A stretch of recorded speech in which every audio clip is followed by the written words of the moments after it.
Ring ring! It's time for another episode of Crossplay Conversations, the show where we dive deep into the world of video games while keeping it light. I'm your host, Luke Lewis, and this week I'm joined by my co-host, the Wii U Wonder Kid, Jacob McCourt. Hi, let's talk about teenage acne and angst. Angst is always a good time in terms of narrative video games. I feel like that needs an asterisk. Yeah, I don't know why I started with acne, but here we are. You know, we're talking about coming of age stories today. We're talking about some cool narrative games. We have early review code for Lost Records Bloomin' Rage, the latest game from Don't Nod, which as of this recording is out today. So we're going to talk all about that. We're also going to chat. Jacob, you've been playing Afterlove EP, which is the latest game from Fami and Pixelnesia, creator of Coffee Talk. Very excited to hear your thoughts on that one as well. But let's kick things off with our icebreaker questions, set the tone for the day, and get right into things. But I want to talk about coming of age stories as we're getting into several recent releases. But what's your favorite coming of age story across media, whether it's gaming or movies, or if you have a book that comes to mind even? Yeah, I think the thing that I've been meaning to watch it back for a long time, but I'm a very big fan of Perks of Being a Wallflower. Oh, that was mine Um, too. Was it Love it. really? This is That why was we're going to be friends. mine. Yeah, that's amazing. Well, Love let's it. talk about it together. Sure, Book, sure. film. Why don't you go first? Oh no, sorry, I didn't mean to steal your thunder, but No, I haven't read the book, so if you can I've reference not the read the book book. either. Okay. The movie's fantastic, though. It's really great. Wonderful soundtrack, excellent cast. I think the thing about any good coming of age story, I'd also shout out the Life is Strange series, which is particularly relevant amidst this conversation with Lost Records. But a game or a story rather that can make you feel carefree and put you in the moment and just have immaculate vibes, I think is something I really credit Perks of Being a Wallflower to. And I also think often coming of age stories aren't afraid to explore dark themes Yeah. within the context of this like carefree environment. So it's kind of this cool just juxtaposition that I always find really compelling. Yeah, I the soundtrack in this one is Mm-hmm. is incredible.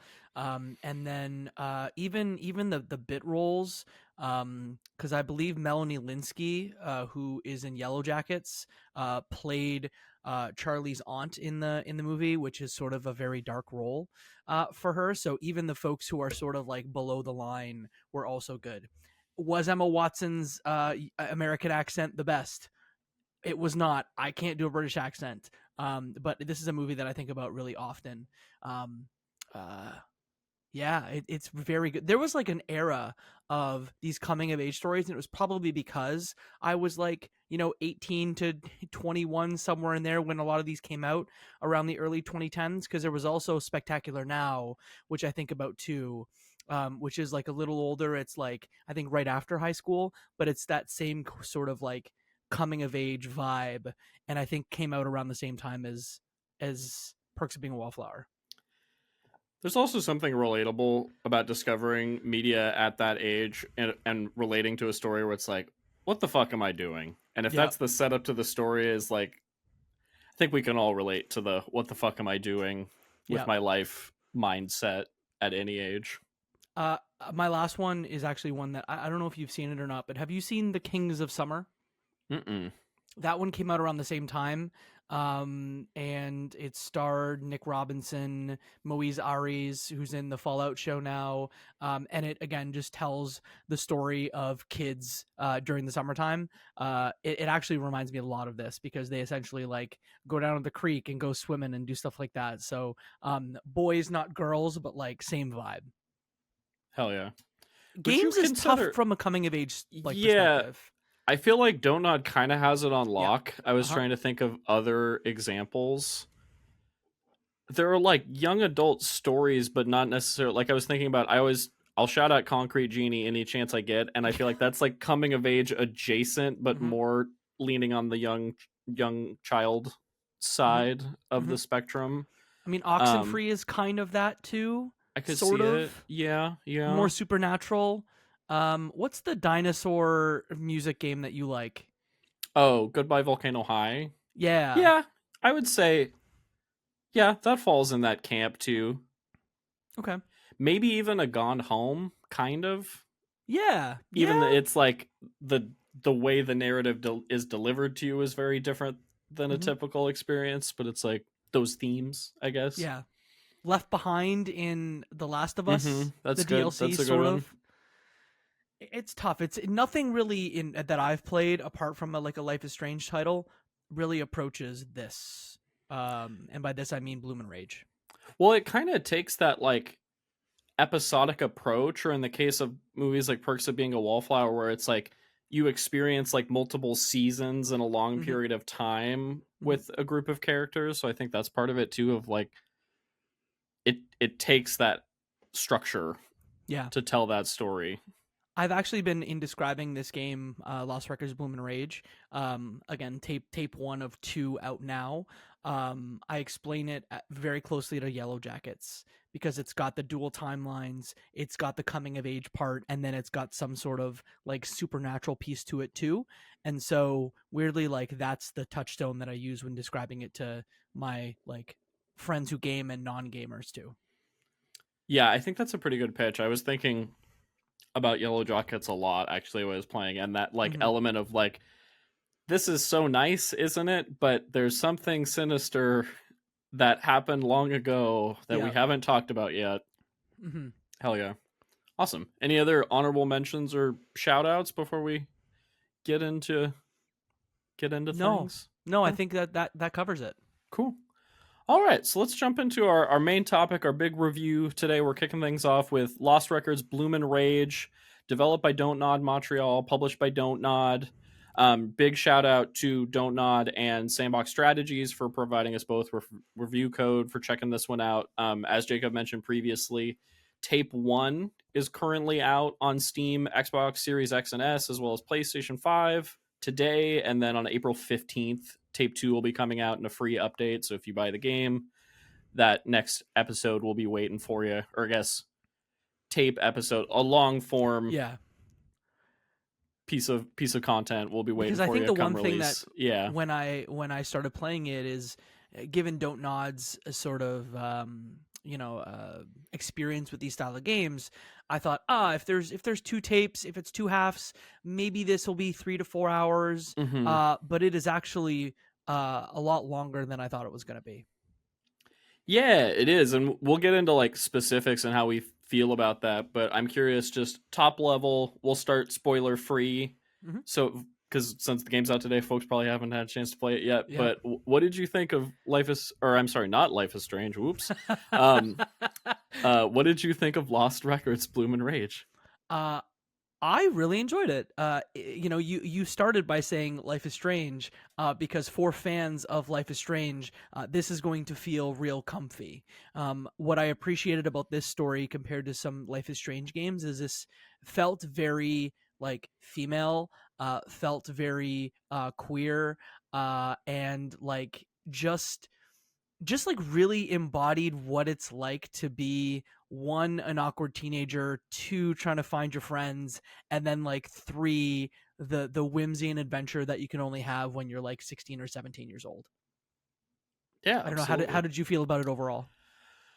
Overall, I enjoyed my time with it. I think there were things about it that I really liked. I think Hmm. the style and aesthetic and vibes are really immaculate. I get tip my hat to Don't Nod for always being able to come up with a unique approach to gameplay Hmm. within these narrative games, like between Life is Strange and Tell Me Why, and now Lost Records. There's a distinct style and ability that the characters have to interact with the world around them. Lost Records based around the grungy 90s camcorder footage and VHS tape editing, and that's kind of like part of the gameplay mechanics, which we'll get into, but also just like the overall style of the game, which I really Hmm. liked. Hmm. And I enjoyed some of the writing, but for me, I think the moment to moment I didn't find as engaging as a Okay. Life is Strange or even to Tell Me Why. Still really enjoyed it, and I think overall it's definitely a solid entry for folks who enjoy this style of narrative adventure game, but it didn't hit as hard as previous Don't Nod projects for me. Yeah, I think that the pacing on this is definitely more like, I don't want to say they stretch it out, but you can Sure. definitely like live in the moments. And you mentioned the camcorder as being sort of one of your central gameplay elements. You can spend your time and just record a bunch of stuff with your camcorder, with sort of mixed results, I think, and just explore the world in a way that I find Life is Strange games don't let you. Um, but what I appreciated compared to, because I complain often about especially Life is Strange 1, in that like it was a French company trying to do American teen, and it just came off. I played the original Life is Strange like in the last 2 years, and I found that it was like someone from Paris watched the OC and then decided that's what they were going to write. But I think the benefit of having their Montreal studio do this one is that, like, so this game is based in the Upper Peninsula of Michigan, which obviously, like, living a few hours away from there, I'm very familiar with, and it felt like the writers really understood that. And so, unlike some other titles, I find the writing is stronger, especially if you compare it to like Life is Strange 1. I could see that. I think the specifically you mentioned the awkward teen phase, and I Mm-hmm. think they do cringe very well in Yes, this game, in agreed. a sense of I'm Agreed. like, oh, that's such an awkward thing to say, Yeah. but that's like, I think it was delivered well. So yeah, I would definitely agree with that. Why don't we get into kind of the basic story setup a little bit to frame the conversation? But as you mentioned, coming of age tale, we focus on our main playable character, Swanee, who's kind of the awkward girl, doesn't have a ton of friends, and then meets this group of girls one summer, and they form this friendship, this sisterhood, get to know each other, and then events ensue, and they go on some different adventures, and um, things evolve from there. But what did you think of this group of girls? What did you think of the moment to moment gameplay in the game as compared to other Don't Nod titles? Yeah, I think Swan is a very good protagonist. And then the group of girls, Nora, Autumn, and Kat, that sort of surround the character, were all like written well, voiced well, and yes, do they fall within archetypes that we're used to in this sort of media? They do.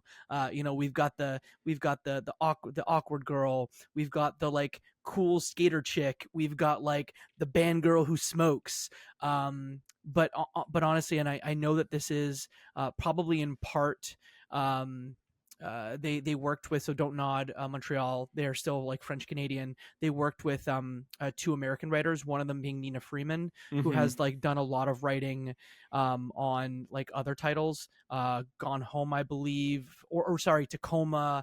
Sybil has done a lot Yeah, of cool writing, tons of cool and stuff. that comes out here. The thing that we haven't mentioned yet, explicitly, is that this game also takes place over two timelines. Yeah. And so the one thing, and I want to see how you felt about that, but the Mm-hmm. one thing that I appreciated and didn't even realize until I started playing the game is that there's 27 years difference between what happens to you when you're 17 and then when you and your friends get back together at a reunion. Uh, the older timeline is third person. The present day timeline is first person. I hadn't thought about that until you say it. You're also in the present day timeline doing less like maneuvering around, Yes. generally speaking. Like that's more kind of just like conversations being had, stories being given to you. Mm-hmm. Um, but yeah, I thought that was really cool, to be honest. I thought that was one of the most interesting parts about the narrative, was jumping back and forth. And um, similar to the show Yellow Jackets that we highlighted before, I do find the what did happen when we were kids, Yep. we don't quite remember angle quite compelling, and I Mm-hmm. think they do a nice job jumping back and forth in a way that keeps things engaging. Mm-hmm. Right when you're getting comfy in the teen years, it jumps ahead to adult time to kind of question and pick apart what's going on.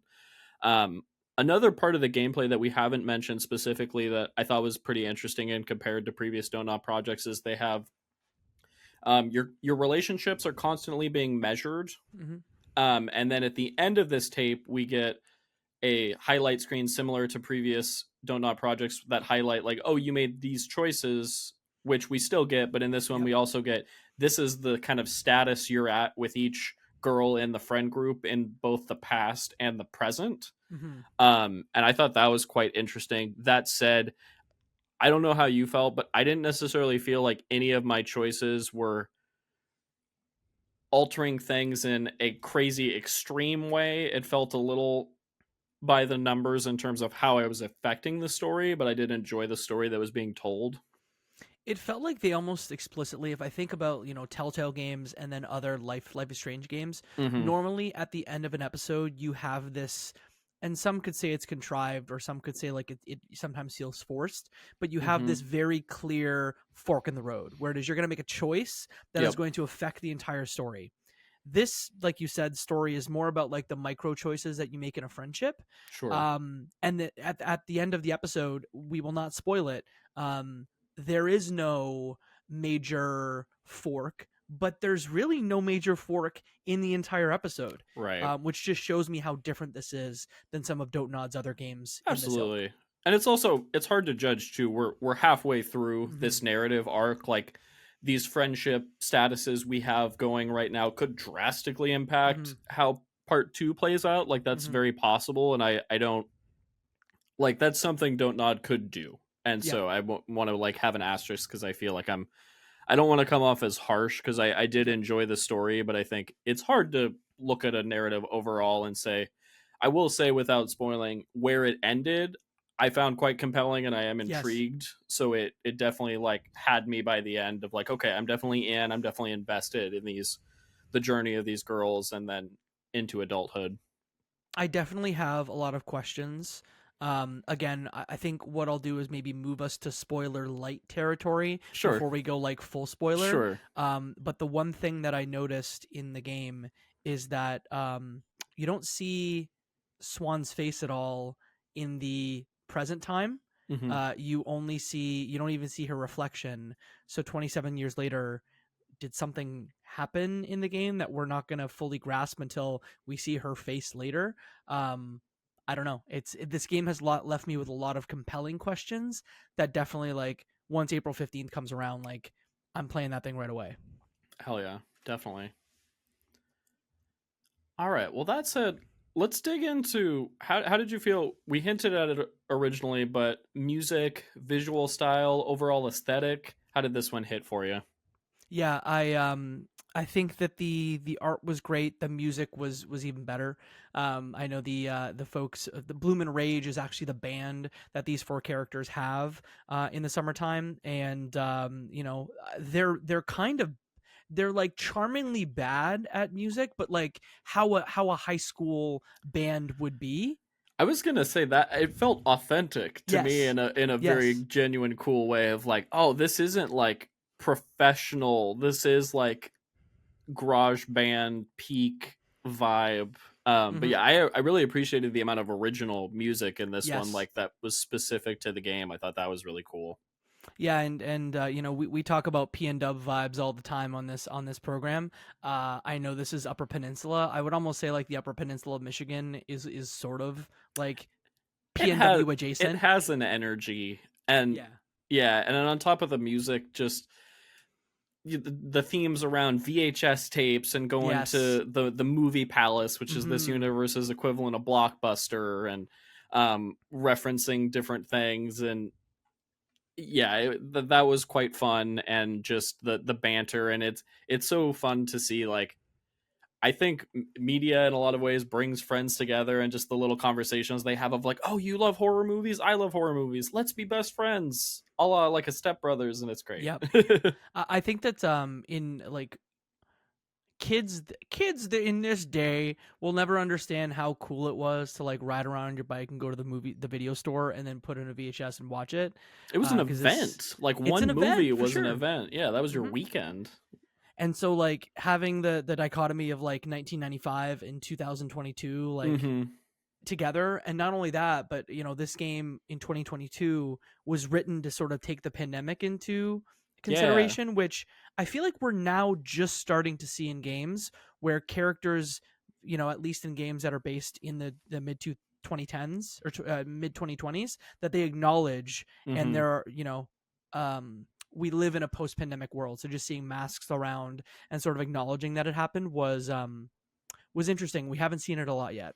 Yeah, and it was also they were using like we'll say like colloquial terms like the panini Yeah, and things like yeah, that where it's like, oh, okay, this was definitely made post pandemic because it's like the writing is obviously like in reaction to things, which yeah, I thought was interesting as well. And I think it's nice in a game like this that's commentating on um I wouldn't say mental health is like a major theme of the game, but it in a sense of like emotional well-being and like coming of age it is. I don't think it strays away from it, but it's not like a main theme, but I do think within that conversation directly addressing the pandemic is cool to see. yeah. I think that what I appreciated in the writing too, is that Swan is a character that like struggles with body image Mm-hmm. pretty openly, and so it was really just the subtle ways that they acknowledged that they weren't necessarily happy with the way that they looked, which I thought like one, I'm like clearly this is a female writing team because of the subtlety of how that Right. comes out, but I appreciated how um like how much nuance and how well they address that topic. Yeah, definitely. And I think to that, like the subtlety is maybe what I'm getting at with my comment of mental health isn't a main theme of the game. I think the main theme of the game is just like human existence in Yeah. that sense, like being a person in 1995 in 2022 and everything that comes along with that, including mental health. So Hmm. yeah, there's a genuine approach to the writing which I definitely appreciated. I think the production team too has said that Lost Records will sort of be a series or a Mm-hmm. label that Don't Nod will use going forward. And again, just to not to get spoilery here, but if they made another one of these every 3 years, and at the same level of quality of this, I'd be very happy to engage and play them. Yeah, absolutely. Before we get into spoiler discussion, I want to talk a little bit about technical performance. Yeah, What platform did you play this one on? yeah, I played it on PC, and I Okay. think you and I have very similar PC specs. We both, I believe, have 3070s, which is Mm-hmm. probably is a 2-year-old video card now. And I will say, and again, take this with a grain of salt, because we did play it pre-release, and so there may be updates that happen before it comes out. But there were a series of minor technical issues that I had, which again we've not played in another console, so we don't know if it's a PC issue only. But I did want to throw that in and say grain of salt, technical issues, nothing that'll ruin your experience, but definitely might take you out of it a little bit. Yeah, on my end, I had a couple little audio hitches where someone's sound Yep. wasn't quite fully audible. I had a Hmm. couple moments where some pop in, some different things with the camcorder mechanic where Yep. characters weren't quite staying in frame where they Hmm. should, but Yep. very very minimal overall. And I think like you said, the team has expressed in our review coverage that updates are forthcoming and they're continuing to polish the game, but definitely enjoyed it. But yeah, I think it's worth flagging because there were a few minor things here and Yeah, there. at one point, one of the characters kind of lost part of their arm, like just the arm from like elbow to mid arm sort of disappeared. At one point, like a glass was just floating in the middle of the bar. One time when I started a part of the story, because it moves pretty well from cutscene to like in engine, or like the cutscenes are in engine, but like it Mm-hmm. transitions really well. One time my camera was like tilted 45 degrees, and then I went to another cutscene and then it was fixed. So again, nothing major, Sure. but beyond that, I feel like this one took me the most tweaking because I'm entering my PC gamer era Hell yeah. now, and the last 6 months this is probably the game that I've had to tweak the most in the settings to get just right. Right on. Yeah, I didn't touch the settings on this one, but I noticed a few things here and there. But yeah, overall, pretty smooth experience, and I imagine it'll only get better. So Mm-hmm. Yeah. awesome. Alrighty, listeners, I think it's time. We're going to jump into some spoiler talk. So if you haven't played the game yet, click pause. We'll be waiting for you as soon as you're ready. I think we both finished this one in about 6.5, 7 hours, give or Yep. take. So it's a pretty meaty experience on the narrative, but overall, Jacob, thumbs up, recommend folks check Yeah, and out. And we will include the timestamps. So if you want to skip ahead and check out our Afterlove EP coverage, you can do that. Absolutely. Thumbs up. I think that this is a game that is very solid. I would say like on the pantheon of, and again I hate to compare it to Life is Strange games, but in the pantheon of Life is Strange games, it's up there. It's not True Colors, but I think like, and again we've only played half of it, so it's sort of unfair to rate it Mm-hmm. this way. But I would say like it's solid. It's not True Colors, but it punches close.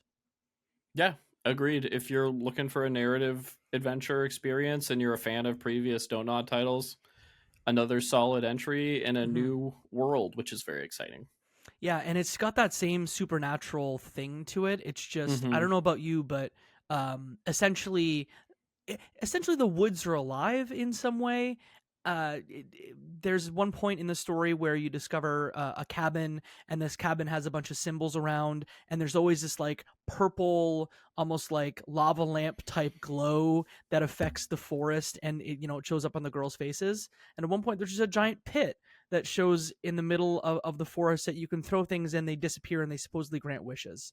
So I don't know about you, but that's the thing I want to know more about. What is going on? What is this pit? Why is there a box from 1995 that has been shipped to these girls in 2022? Yeah, this is where we get into the direct comparisons to Yellow Jackets for me, of like Yes. that lingering mystery and that sense of dread and like forthcoming doom for something that already happened, is very interesting. Um, my one trepidation going forward is, for me, I only watched season 1 of Yellow Jackets, but I didn't feel like it stuck the landing. And so Mm-hmm. that's what I kind of worry about with this one, is Mm. will it be one of those mysterious things that set up a lot but then don't necessarily, not so much don't answer our questions, because I think we will get answers to our questions, but like how satisfying will that payoff be? But yeah, how did you feel when it went kind of supernatural? Because that's, I think in games can be like a touchy subject sometimes, depending on the game. Or sometimes it can almost feel cheap. It's like, hey, Yeah, you it's you like zombies are here now or yeah. what have you. But I It's don't almost think like you're that not did the. confident. You're Yeah, not confident enough to like tell the story you're trying to tell, so you lean on sci-fi as sort of a trope. yeah. I don't think that's the case here though. Like No, no. this has just left me with, I just saw, and again the subject matter is wildly different, but I saw, I see the TV glow, or I feel the TV glow. I saw That the TV glow, I I saw think. the TV glow. Yeah. Yes, Mm-hmm. thank you. Which No, you're good. honestly is one of my favorite movies from last Oh, year. cool. And that's the vibe I get here, because again, that's a 1996 story. This is a 1995 story, and the vibes are very similar. And there's like two timelines in both of them. Mm-hmm. But I feel like the supernatural, the sci-fi elements are additive, and they're not a crutch. And they're not like so outlandish that it's like, this is crazy. Like, the girls make their wishes, but I almost feel like it's like more them manifesting Yeah, dreams than anything. Like, it's kind of symbolic in that way as well. So um who knows if it's actually like to what level is it magic and fantasy, or is it yep. just kind of a representation of how they're feeling and how they're evolving, if that Mm-hmm. makes sense. Because could at the end of it, I wouldn't want it to go this way, but could it just be like they had a bunch of beers and smoked cigarettes, and like they imagined the whole thing? Probably not, but I like, don't think it's going to be that, but like yeah, they don't have to lean into it like to the nth degree. I guess they haven't like painted themselves in a corner where it has to get crazy. But yeah, I thought it was pretty cool. The big part of the ending that we also haven't discussed was the concert scene, and Kat, it being revealed that she has leukemia. mm-hmm. Um I thought that was all quite powerful. The one asterisk, I was like, why are they doing this concert at this bar for all these old Yep, people? Isn't yep, there a more hip venue for this? But then again, it was a cool scene, and I appreciated the music. But Kat was an interesting twist, where she was kind of a character that was like kind of on the back burner for me and mm-hmm. wasn't as compelling as the other girls. But then finding out kind of what she's been going through and battling medical issues, it's like, oh, you've been going through a lot, and that makes sense why you're a little more withdrawn from Mm-hmm. certain aspects of the friendship. and why that she, sort of, I don't want to say got more desperate, but there's definitely a shift that happens with the, like, when they throw things into the pit and make their wishes. Um, there's something that shifts in her, and that shift, knowing what she's going through, makes more sense. Yeah. And I don't know about you, but in that scene when they're throwing stuff into the pit, I thought she was going to throw herself. I thought she was going to Mm. jump. I was really scared that, like, that's what they were setting up. And the big bad thing was that she died, and then the girls had to deal with the aftermath of that. And then when Hmm. that didn't happen, I was like, oh, interesting. Where is this going? So, When they held hands, I thought hmm that they were all gonna, like you said, they were all gonna jump in. But no, I don't want to say that there was no huge twist here, but hmm I appreciated that um, they didn't do the thing that you could call from a mile away here. No, that's true. I don't think this is easily predictable, which is cool. On that note, I'm curious, do you have any predictions or theories going into tape two? Hmm. I think that they had a very significant incident in 1995, that somebody got hurt or died.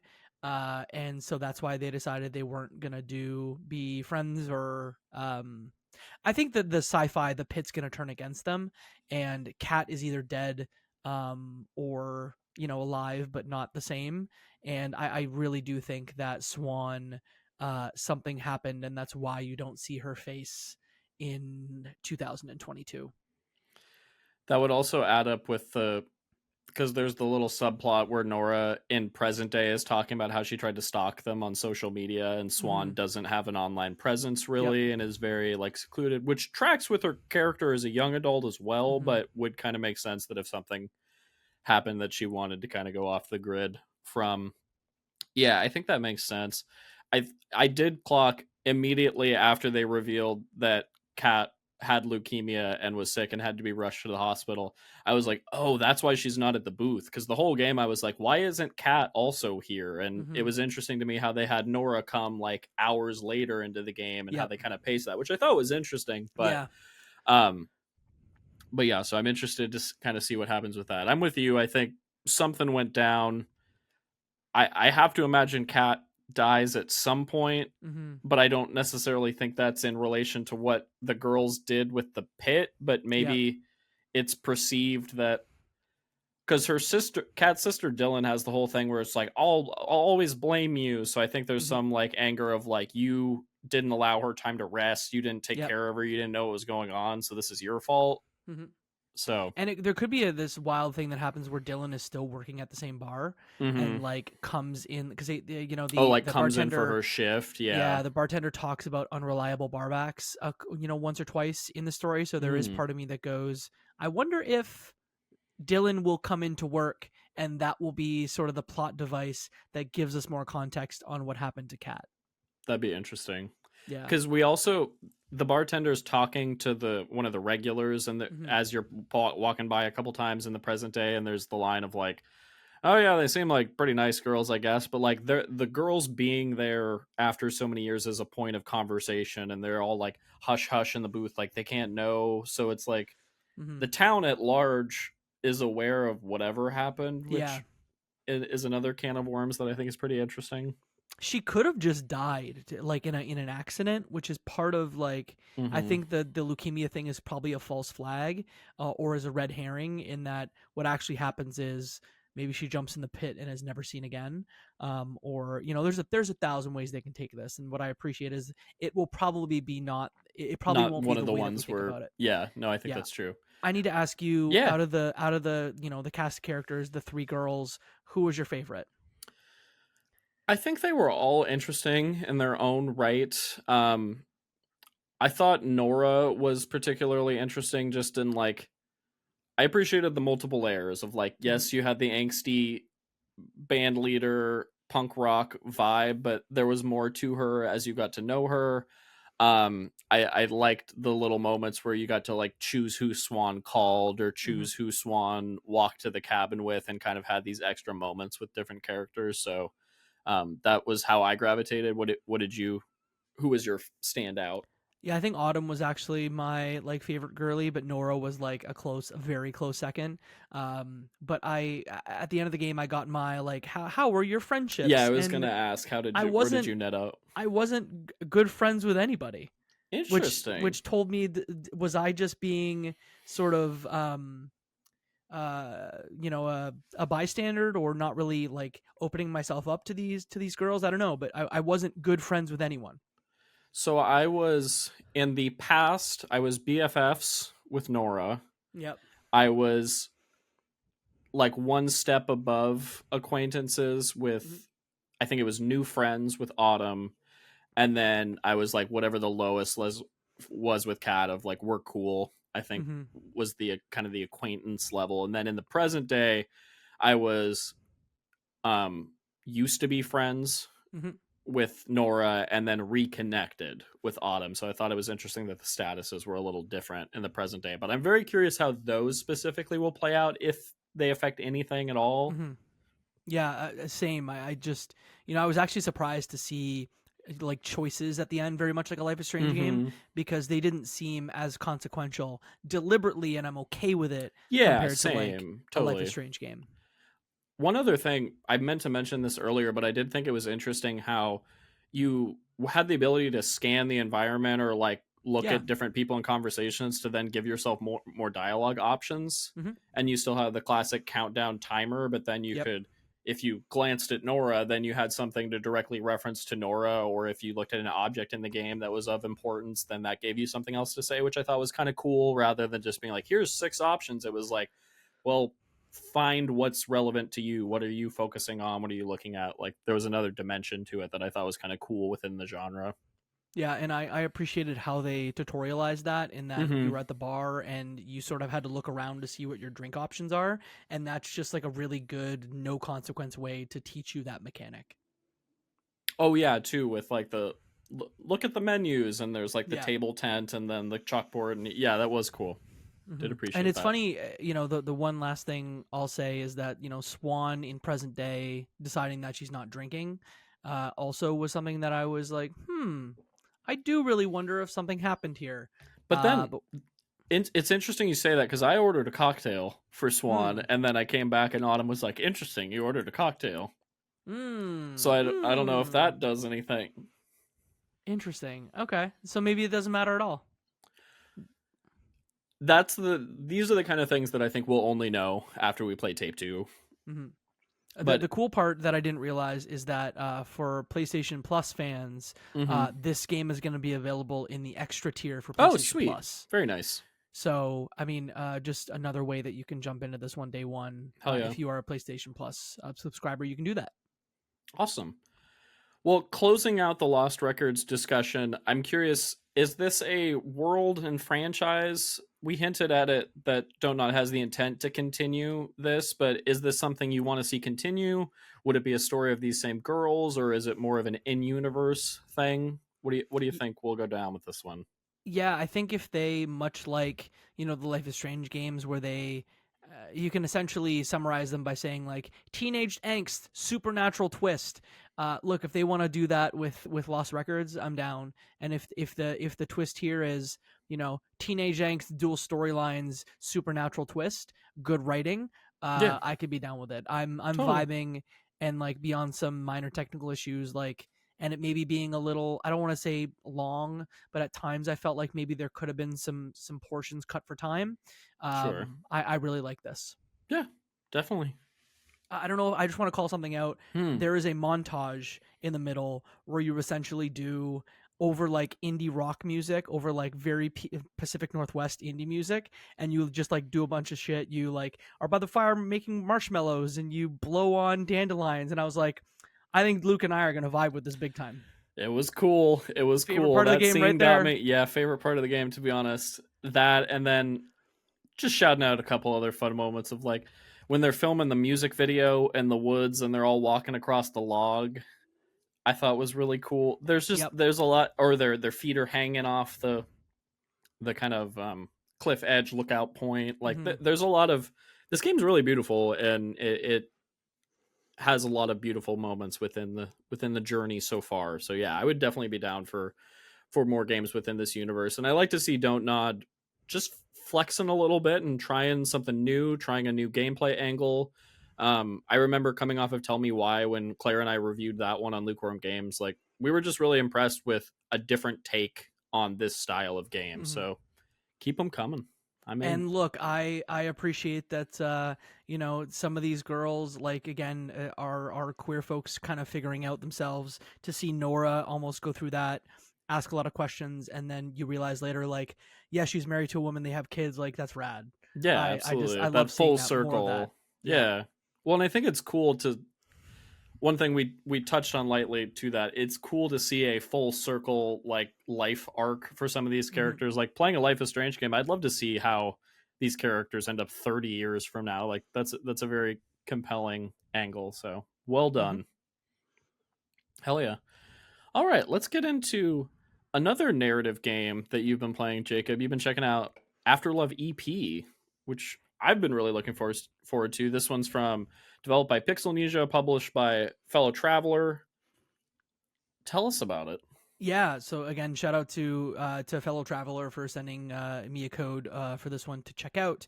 I reviewed it on the Gaming Brief. I gave it an 8 out of 10. It's weird how these games have like a very small connected thread between them, where this game, indie music is part of it, but it's more about the coming of age story. And then Afterlove EP is a story about grief, is a story about like how do you move on from someone really important to you, almost core to your life when they pass. How do you move on? But the Jakarta, the Indonesian music scene, is sort of the narrative or like the lifeblood of this thing. Um, I really enjoyed it. You play as a young adult named Rama, whose girlfriend Sinta passes away, and you essentially go a year without playing with your band, and it is the story told over a 30-day calendar of you fixing some of the relationships with your band in order to do a gig at the end of the month for like a relatively big, and the cool part is a real Indonesian indie band, Oh, cool. while also making new relationships and almost working on your mental health at the same time. Yeah, that sounds awesome. This game's been on my radar for years now, and the visual style, the setting, the music all look really impeccable. And I loved Coffee Talk, so super excited to check this one out.